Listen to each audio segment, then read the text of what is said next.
Hello class. पिछली engineering mechanics class में हम लोग देखे थे कि इंजीनियरिंग मैकेनिक्स होता क्या है, ठीक है। उसके डेफिनेशंस को देखा था। फिर उसके बाद इंजीनियरिंग मैकेनिक्स को कितने पार्ट में डिवाइड किया गया है उसको देखा था। तो इसको दो पार्ट में बेसिकली डिवाइड किया गया था, स्टैटिक और डायनेमिक।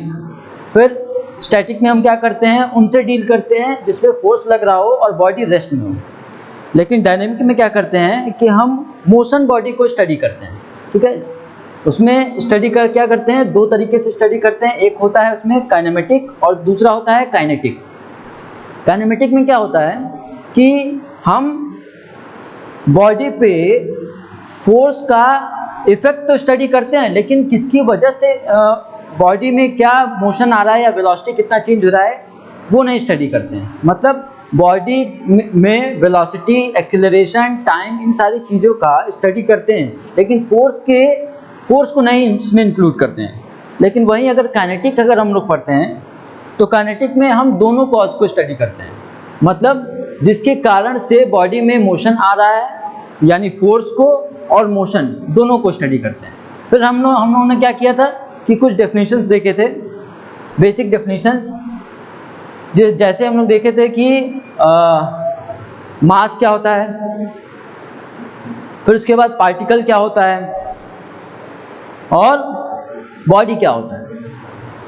बॉडी में हम लोग देखे थे कि बॉडी दो तरीके की होती है, एक रिजिड और एक फ्लेक्सिबल, ठीक। आज हम लोग कुछ और डेफिनेशन देखेंगे। तो स्टार्ट करते हैं आज का क्लास। आज हम लोग देखते हैं कि कौन कौन से डेफिनेशन हैं जो आगे हम लोग को ज़रूरत पड़ सकता है। तो सबसे पहले देखते हैं space, time, motion and trajectory,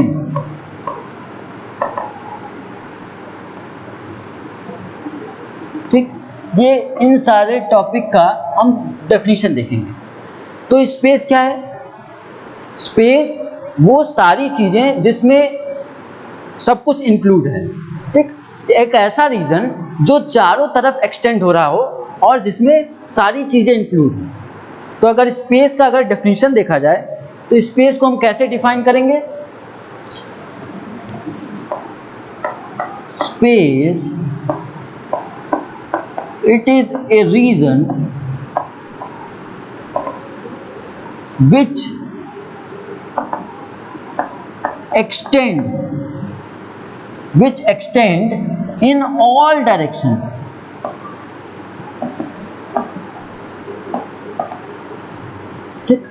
and contain everything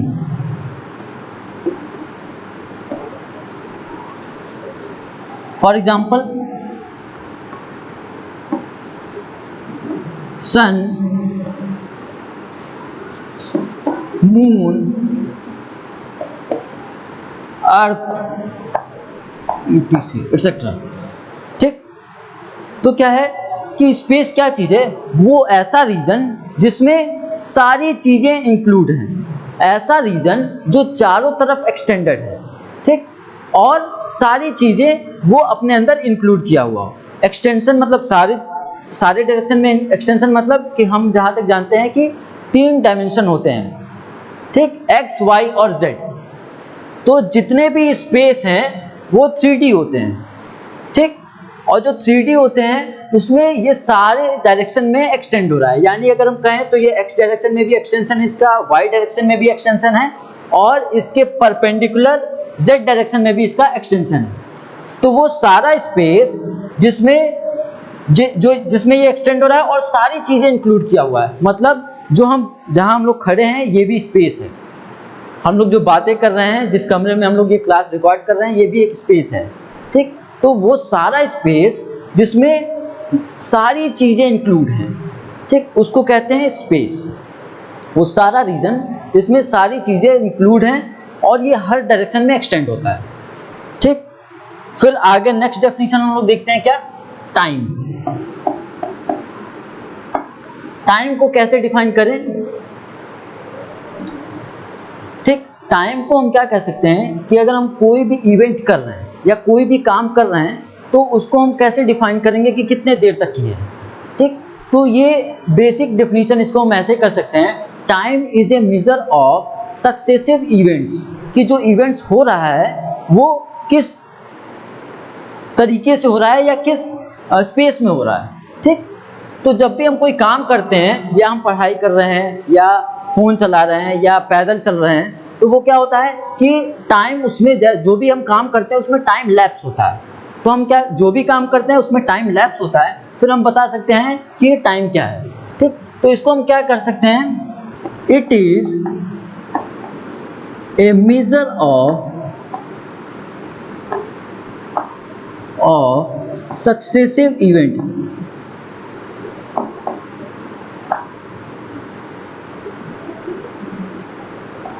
ठीक। जो इवेंट चल रहे हैं उसको हम किस तरीके से मेजर कर रहे हैं उसी को टाइम कहते हैं, ठीक। जैसे अभी हम बात कर रहे हैं, क्लास रिकॉर्ड कर रहे हैं, तो ये एक टाइम जो है वो बीत रहा है, इसी को हम मेजर करते हैं। अगर मान लो 1 घंटे की क्लास चलती है तो वो 1 घंटा वो टाइम हो गया, ठीक है। तो जो भी हम इवेंट कर रहे हैं वो टाइम में रिकॉर्ड होता है, ठीक। फिर नेक्स्ट देखते हैं कौन सा डेफिनेशन है, motion.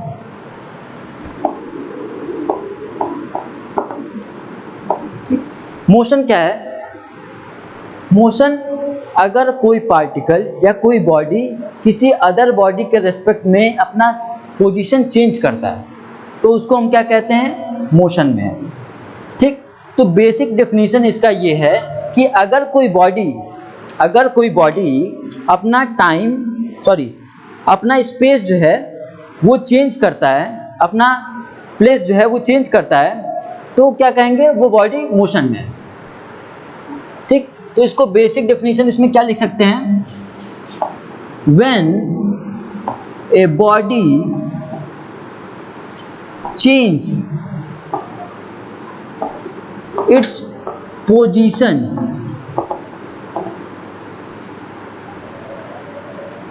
with respect to other bodies, then it is called the body is in motion, ठीक। अगर कोई बॉडी क्या करे कि किसी दूसरे बॉडी के रेस्पेक्ट में अपना पोजीशन चेंज करे तो हम क्या कहेंगे कि वो बॉडी जो है मोशन में है। जैसे एक एग्जांपल देखते हैं कि एक बस है, ये बस मूव कर रही है और इसमें 2 मैन खड़े हैं, ठीक। तो जब ये बस मूव कर रही है, ये दोनों खड़े हैं, और अगर इसमें कोई तीसरा बंदा इन दोनों को ऑब्जर्व कर रहा है, ठीक है, ये ऑब्जर्वर है, ये फर्स्ट बंदा है, ये सेकंड बंदा है, ठीक। तो ये जो ऑब्जर्वर ऑब्जर्व करेगा, ये दोनों के बीच का जो डिस्टेंस है वो चेंज नहीं हो रहा है, वो कांस्टेंट है, मतलब ये दोनों बॉडी जो है वो मोशन में नहीं है। लेकिन अगर ये ऑब्जर्वर बस से उतर के बाहर आ जाए,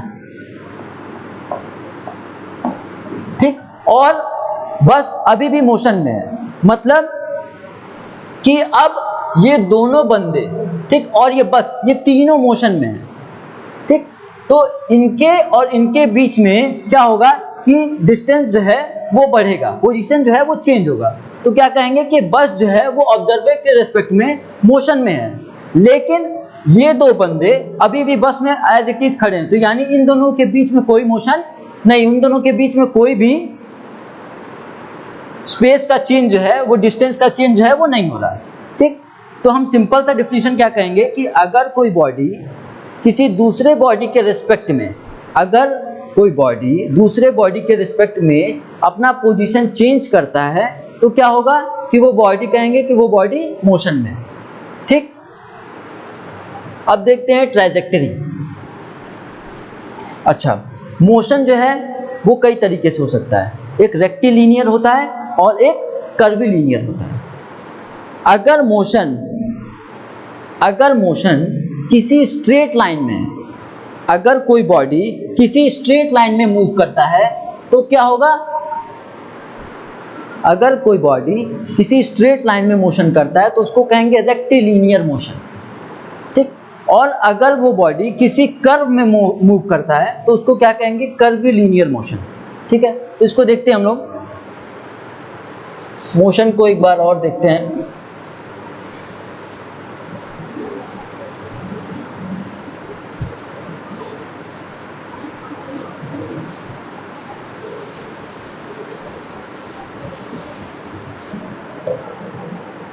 ठीक है, मोशन को दो पार्ट में बताया गया है, एक रेक्टिलिनियर मोशन और दूसरा क्या है? कर्विलिनियर मोशन, ठीक। अब देखते हैं रेक्टिलिनियर मोशन क्या होता है। रेक्टिलिनियर मोशन में अगर देखा जाए, अगर ये पार्टिकल P है या बॉडी P है, ठीक, अगर ये स्ट्रेट लाइन में मूव करता है, ठीक, अगर पार्टिकल एक पॉइंट से दूसरे पॉइंट तक एक स्ट्रेट लाइन में मूव करता है तो इसको क्या कहेंगे? रेक्टिलिनियर मोशन,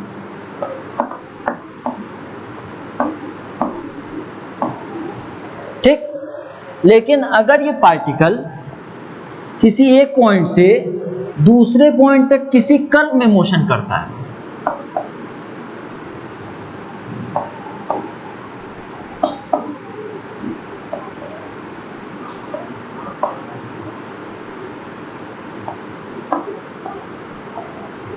ठीक, तो इसको क्या कहेंगे? कर्विलिनियर मोशन,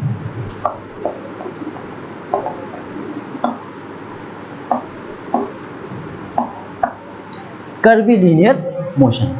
सिंपल सा है कि अगर कोई पार्टिकल या कोई बॉडी एक पॉइंट से दूसरे पॉइंट तक जाता है और वो एक स्ट्रेट लाइन फॉलो करता है तो वो क्या है? रेक्टिलिनियर मोशन, ठीक। और अगर कोई पॉइंट या कोई पार्टिकल एक पॉइंट से दूसरे पॉइंट तक किसी कर्व में मूव करता है तो वो उसे क्या कहेंगे? कर्विलिनियर मोशन, ठीक। अब नेक्स्ट देखते हैं ट्रैजेक्टरी। ट्रैजेक्टरी किसे कहेंगे? पार्टिकल या कोई बॉडी जो भी पाथ फॉलो करती है उसको कहेंगे ट्रैजेक्टरी, ठीक। अगर कोई बॉडी मोशन में है और उस मोशन के दौरान वो जो पाथ फॉलो कर रही है उसको कहेंगे ट्रैजेक्टरी, ठीक। क्या है? Trajectory,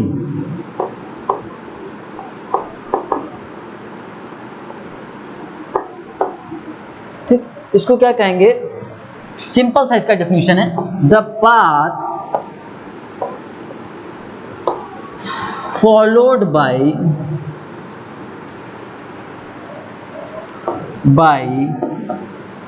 the path followed by the body, ठीक, is called trajectory, ठीक। जो पाथ फॉलो करता है कोई बॉडी उसी को ट्रैजेक्टरी कहते हैं, ठीक। जैसे अगर कोई पार्टिकल किसी स्ट्रेट डायरेक्शन में मूव कर रहा है तो ये उसका पाथ हो गया, ठीक। अगर कोई पार्टिकल स्ट्रेट डायरेक्शन में मूव कर रहा है तो ये उसका पाथ हो गया, और अगर कोई पार्टिकल कर्व में मूव कर रहा है तो ये उसका पाथ हो गया। तो जो भी पाथ कोई पार्टिकल या कोई बॉडी फॉलो करता है उसको कहते हैं ट्रैजेक्टरी, ठीक। अब देखते हैं laws of motion, Newton law of motion. तीन तरीके के लॉ है, तीन लॉ है। पहला क्या है? इनर्शिया, ठीक। फर्स्ट लॉ में क्या है? इनर्शिया के बारे में बात करते हैं। सेकेंड में फोर्स, मास और एक्सीलरेशन की बात करते हैं या मोमेंटम की बात करते हैं। और थर्ड में एक्शन और रिएक्शन की बात करते हैं। ये 3 लॉ है जो न्यूटन द्वारा दिया गया था, इसके बारे में हम लोग देखेंगे अभी। ठीक, न्यूटन लॉज ऑफ मोशन। ठीक है, सबसे पहला क्या है,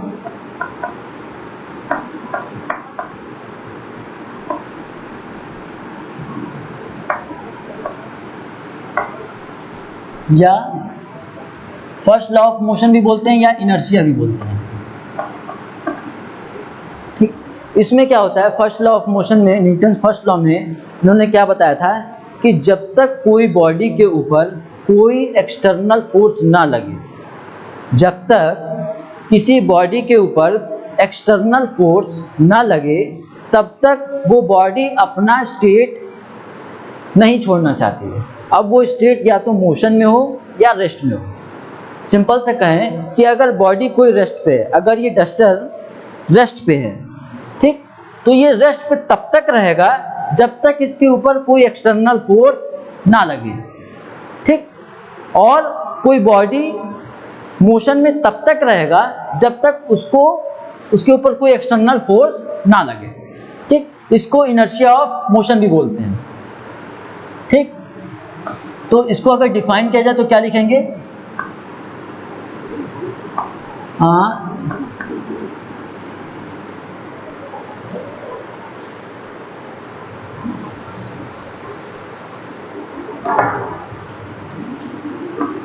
every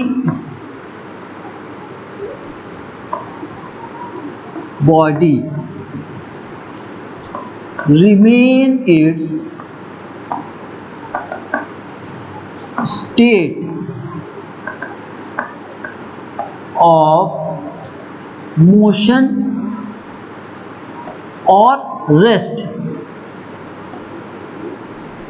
until an external force act on it। ठीक, क्या कह रहा है ये कि कोई भी बॉडी तब तक अपने स्टेट ऑफ मोशन या रेस्ट में रहना चाहेगी जब तक कि कोई एक्सटर्नल फोर्स ना लगे। मतलब कि अगर कोई बॉल है, वो ग्राउंड पे पड़ा हुआ है, ठीक, जब तक इसके ऊपर कोई फोर्स ना लगे, ठीक, जब तक कोई, ये रेस्ट पे है, ये बॉल अभी रेस्ट पे है, जब हम कोई फोर्स लगाएंगे तो क्या होगा, ये एक्सटर्नल फोर्स इस बॉल को मूव कराने की कोशिश करेगा। ठीक, तो जब हम एक्सटर्नल फोर्स लगाएंगे तभी ये अपना स्टेट छोड़ेगा, रेस्ट का स्टेट छोड़ेगा, तब जाके ये मोशन में होगा। मतलब इस बॉल को मूव कराने के लिए, अगर ये ग्राउंड पे रेस्ट कर रहा है, इस बॉल को हमको किसी भी डायरेक्शन में मूव कराने के लिए हमको क्या करना होगा, एक फोर्स लगाना होगा। ठीक, तो हम क्या कहेंगे, every body remain it's state of motion और rest until and unless an external force act on it। ठीक, अब क्या होगा कि अगर कोई बॉडी स्ट्रेट लाइन में मोशन कर रही है, ठीक, जरूरी नहीं है कि हम एक्सटर्नल फोर्स लगा के उसको स्टॉप करें। ठीक, वो स्ट्रेट लाइन में मूव तब तक करेगी जब तक कोई एक्सटर्नल फोर्स ना लगे। हम क्या कर सकते हैं कि एक्सटर्नल फोर्स लगा के उसके डायरेक्शन को भी चेंज कर सकते हैं। ठीक, हम फिर भी उसके इनर्शिया को चेंज कर रहे हैं। तो सिंपल सी बात यह है कि अगर कोई बॉडी रेस्ट पे है या मोशन पे है, ठीक है, हम एक्सटर्नल फोर्स लगा के या तो रेस्ट पे है तो उसको मोशन में ला सकते हैं, मोशन में है तो रेस्ट पे ला सकते हैं, और या फिर किसी डायरेक्शन को चेंज कर सकते हैं। मतलब कि अगर ये बॉल इस डायरेक्शन में जा रही है, ठीक, हम क्या करें, एक्सटर्नल फोर्स लगा के हम इसके डायरेक्शन को ही चेंज कर दें। जैसे जब हम क्रिकेट खेलते हैं तो बॉलर बॉल को अपने हाथ से फेंकता है, तो क्या होता है कि वो बॉल को स्पीड देता है और एक डायरेक्शन देता है, जिससे क्या होता है कि बॉल एक डेफिनेट डायरेक्शन में ट्रैवल कर रही होती है। लेकिन जब वो बॉल बैट से हिट होता है तो क्या होता है कि बॉल बैट से हिट होने के बाद अभी भी मोशन में ही है, लेकिन क्या हो गया, उसका डायरेक्शन जो है वो चेंज हो गया। तो क्या किए हम लोग कि इसका इनर्शिया जो है वो चेंज कर दिया। समझ में आया? ठीक, फिर देखते हैं सेकेंड लॉ। ठीक, सेकेंड लॉ ऑफ मोशन।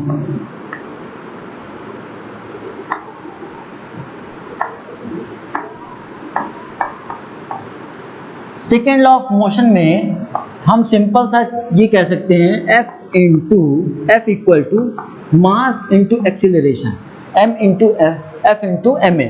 ठीक है, लेकिन इसको समझने के लिए पहले डेफिनेशन देखते हैं, फिर एक एग्जांपल से समझते हैं। ठीक है, तो सेकेंड लॉ ऑफ मोशन में हम क्या कहेंगे, द वेक्टर सम ऑफ, अब यहाँ एक नया टर्म आ रहा है वेक्टर। अब एक इस डेफिनेशन में एक नया टर्म आ रहा है वेक्टर, जो हम लोग इसके बाद देखेंगे कि वेक्टर क्या होता है। ठीक, the vector sum of force,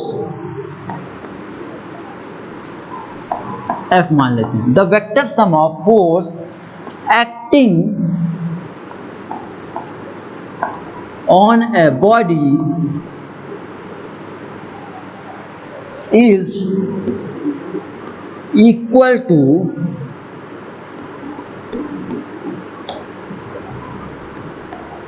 to the mass is equal to product of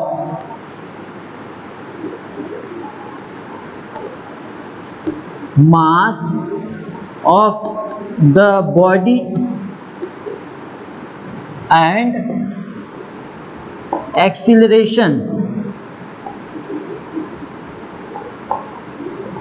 of the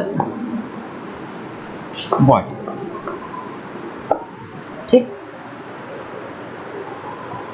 इसको हम लोग सिंपल सा अगर लिखना चाहें तो F equal to M A लिखते हैं, जहां पे F क्या है, ये एक वेक्टर क्वांटिटी है। ठीक है, हम देखते हैं फोर्स, F क्या है, वेक्टर सम ऑफ फोर्स।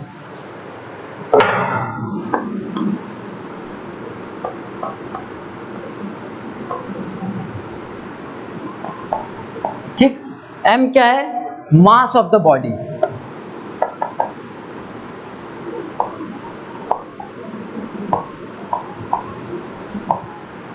ठीक, और A क्या है, एक्सीलरेशन ऑफ द बॉडी। ठीक, तो हम क्या, सेकेंड लॉ ऑफ मोशन में क्या है, vector sum of force acting on a body is equal to the product of mass and acceleration of the body.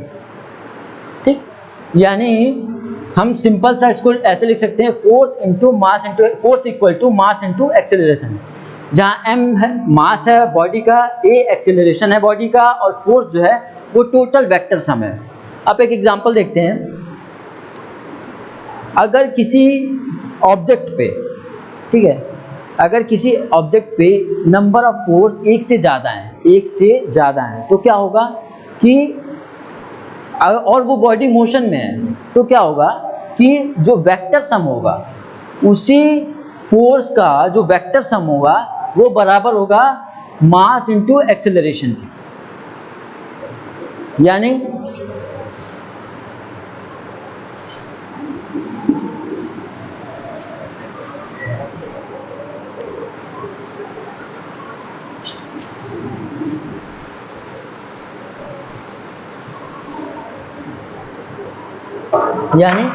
अगर कोई बॉल है,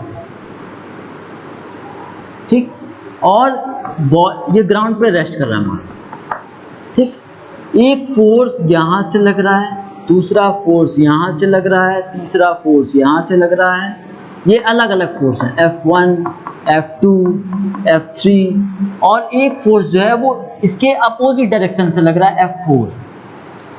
ठीक, तो क्या होगा कि बॉल का कुछ मास होगा, तो इन सारे फोर्स को मिला के इस फोर्स का वेक्टर सम करेंगे तो हमको पता चलेगा कि एक रिजल्टेंट फोर्स होगा।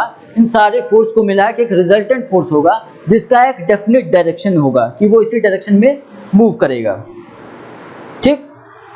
और वो किसके बराबर होगा, और इन सारे अब वेक्टर सम किया जाए, F इक्वल टू क्या होगा, F1 plus F2 plus F3 plus F4, ठीक। इन सारे का वेक्टर सम हम करेंगे तो हमको एक रिजल्टेंट फोर्स आएगा F, जो बराबर होगा किसके, मास ऑफ द बॉडी यानी मास ऑफ द बॉल, ठीक, जिसको हम m से डिनोट करेंगे, into acceleration of the ball, ठीक, जिसको हम a से डिनोट करेंगे। यानी हमको क्या मिलेगा, रिजल्टेंट फोर्स जो है, रिजल्टेंट फोर्स किसके बराबर होगा, मास और एक्सीलरेशन के बराबर, मास और एक्सीलरेशन के प्रोडक्ट के बराबर होगा, ठीक। ये है second law of motion. Third देखते हैं, थर्ड लॉ ऑफ मोशन, वो और भी सिंपल है।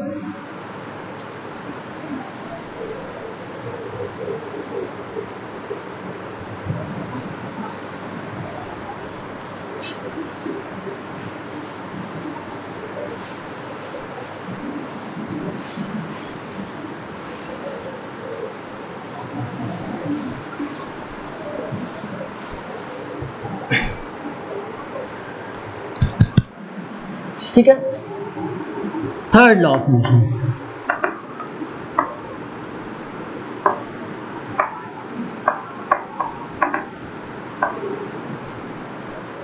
सिंपल सा डेफिनेशन है, every action has equal and opposite reaction.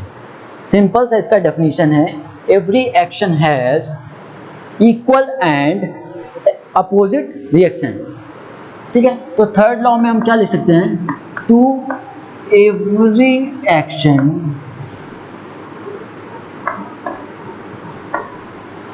has equal and opposite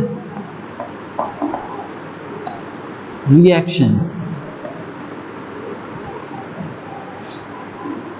ठीक है।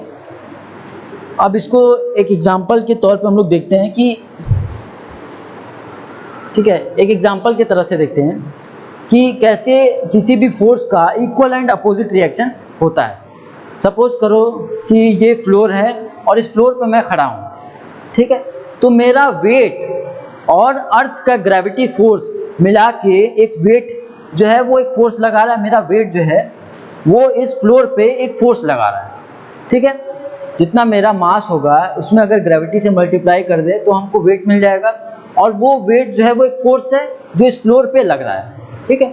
और मैं तभी खड़ा हूँ जितना फोर्स मैं लगा रहा हूँ उतना ही फोर्स ग्राउंड से या फ्लोर से मुझे अपवर्ड डायरेक्शन में लग रहा है। मतलब कि मैं फोर्स ग्राउंड को, फ्लोर को डाउनवर्ड लगा रहा हूँ और रिएक्शन मुझे अपवर्ड मिल रहा है इक्वल अमाउंट में, बस डायरेक्शन अलग है।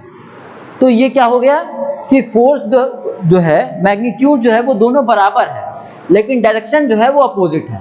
तो वही चीज कहा गया है कि एवरी एक्शन, मैं फोर्स लगा रहा हूं तो मैं एक्शन कर रहा हूं, ठीक। मैं जो ग्राउंड पे खड़ा हूं तो ये मैं एक एक्शन कर रहा हूं, तो every action has equal and opposite reaction, तो उतना ही रिएक्शन मुझे मिल रहा है लेकिन डायरेक्शन क्या है, अपोजिट है। मतलब मैं ग्राउंड पे खड़ा हूं तो मैं डाउनवर्ड फोर्स लगा रहा हूं लेकिन ग्राउंड से मुझे अपवर्ड रिएक्शन मिल रहा है, ठीक। तो अपोजिट डायरेक्शन में मिल रहा है, मतलब कि डायरेक्शन जो है वो अपोजिट है, ठीक। एक और एग्जांपल देखते हैं,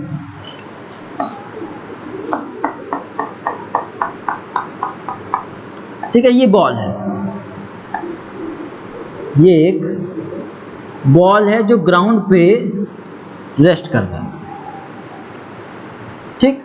तो ये क्या कर रहा है, ये एक फोर्स लगा रहा है ग्राउंड को, ठीक।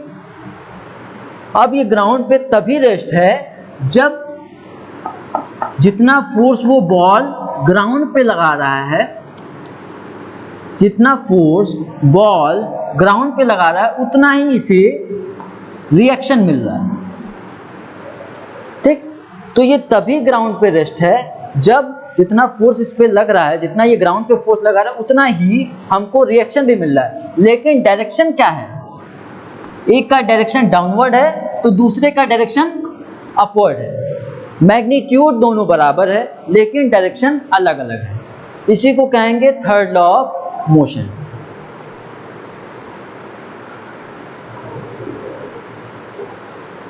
ठीक, फिर देखते हैं law of gravitational force.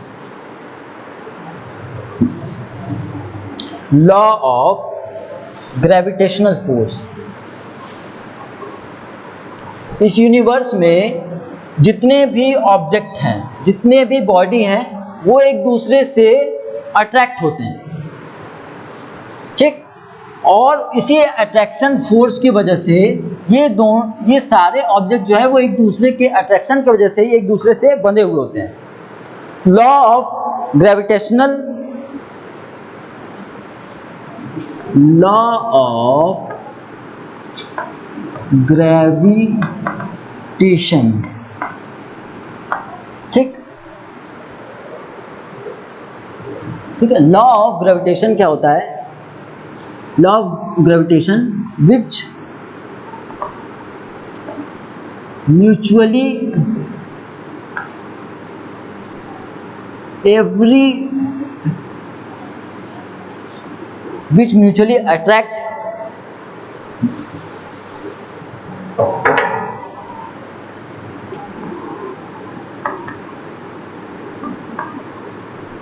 attract law of gravitation which mutually attract all the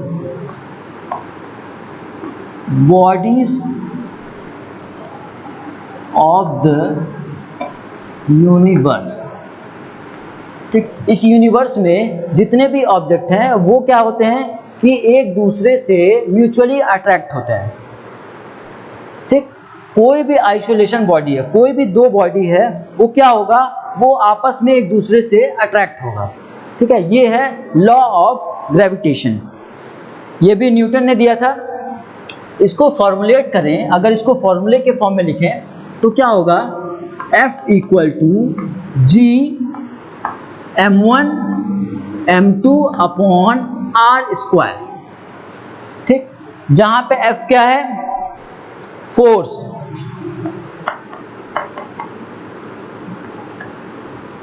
F जो है वो फोर्स है। G क्या है? Gravitational constant.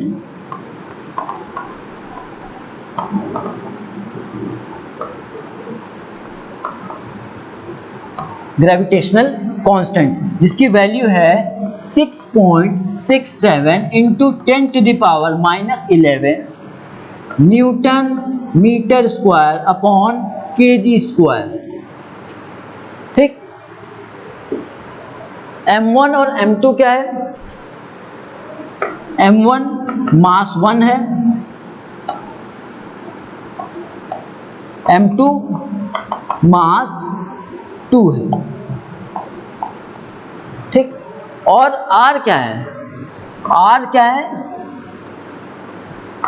r जो है उन दोनों मास के सेंटर टू सेंटर डिस्टेंस है। डिस्टेंस बिटवीन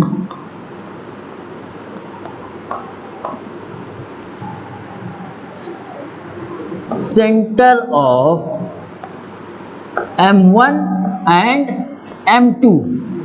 ठीक है, अब इसको थोड़ा फिगर में समझे तो क्या होगा कि एक ऑब्जेक्ट है और ये दूसरा मास है, ये m1 है, ये m2 है। इन दोनों के सेंटर से सेंटर का जो डिस्टेंस है वो r है। ठीक, तो हम सिंपल सा अगर इस फॉर्मूले में रखें तो क्या होगा? फोर्स, इन दोनों के बीच का जो फोर्स ऑफ अट्रैक्शन होगा वो कितना होगा?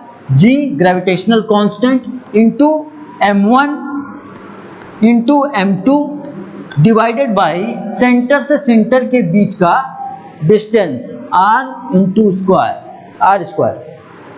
ठीक, तो ये ग्रेविटेशनल फोर्स है जो इस यूनिवर्स में किसी भी दो आइसोलेटेड बॉडी के बीच में लगता है, जैसे अर्थ और मून, इन दोनों के बीच में भी ये ग्रेविटेशनल अट्रैक्शन होता है। मून और सन के बीच में भी है, अर्थ और सन के बीच में भी है, मतलब इस यूनिवर्स में जितने भी बॉडी हैं उन सारे के बीच में ये ग्रेविटेशनल फोर्स लगता है। ठीक है, तो आज का क्लास यहीं ख़त्म करते हैं। Thank you.